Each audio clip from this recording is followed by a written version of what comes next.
Well, I'm joined now by Rachel Clarke, who is a junior doctor working in Oxford. Thanks for coming on the programme again, Rachel. The ball is now very much in your court.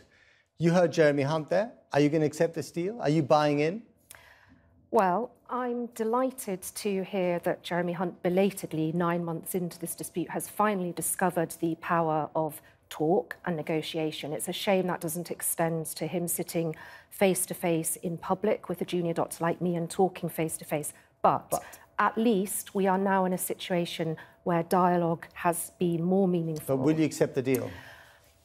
I have just read the contract. It's 13 pages. The full terms and conditions aren't there, so I cannot say categorically one way or the other. But what I can say is, finally, what we have on the table appears to be a recognition of some of the very real concerns that have plagued junior doctors throughout this dispute.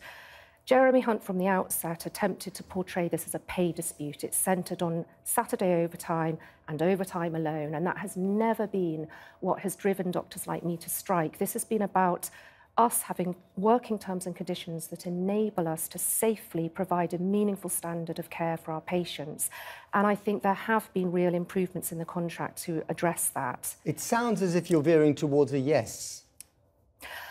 And I can see that you're trying to draw me one way or the other. I just want to find out. I mean, it's all about you, so I want to find out where you stand on it. Essentially, the good things in this contract are, I believe, that rota gaps are being addressed for the first time. So at the moment, every hospital in the country is stricken by lack of doctors. Every rota I work on call, there are gaps. When that happens, it's unsafe because we have to do two jobs. That is now being addressed in this contract, and so is whistleblowing, protection for doctors who speak out against concerns.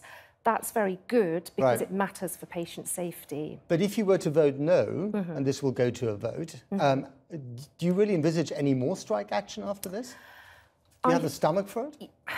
I think that 9 months ago, probably there wasn't a doctor in the country who wanted to strike, and unfortunately the toxicity and the caustic nature of the dispute since then is itself the thing that has radicalised doctors and so enraged us. I think now we're in a situation where there is something meaningful on the table, but if doctors are not convinced that they can trust the Health Secretary and that this contract is really going to be fair and crucially improve the safety of patients, then we are absolutely resolved still to strike because we have to put our patients first. Do you trust the Health Secretary, and can the trust between junior doctors and the Department of Health ever be restored? Trust is doctors' core value. That is the essence of the doctor-patient relationship, and you work hard to earn trust. But do you trust him now? Do you trust him? From the outset in this dispute, he has conducted himself in ways that have absolutely decimated any trust I had in him. He has manipulated statistics. He has lied on a number of occasions about supposed pay increases, for instance, and he has sought to portray junior doctors as money-grabbing individuals when that is the farthest thing from what motivates me. But individuals in this dispute don't interest me. Jeremy Hunt is the current Health Secretary. Health Secretaries come and go. What matters is our patients. And if this contract really genuinely is an improvement on what we had before in February, then I think doctors will vote for it. But we assess the evidence very, very carefully, and we will do that in the ensuing days and weeks. Sounds like watch this space. Rachel Clarke, thank you very much indeed.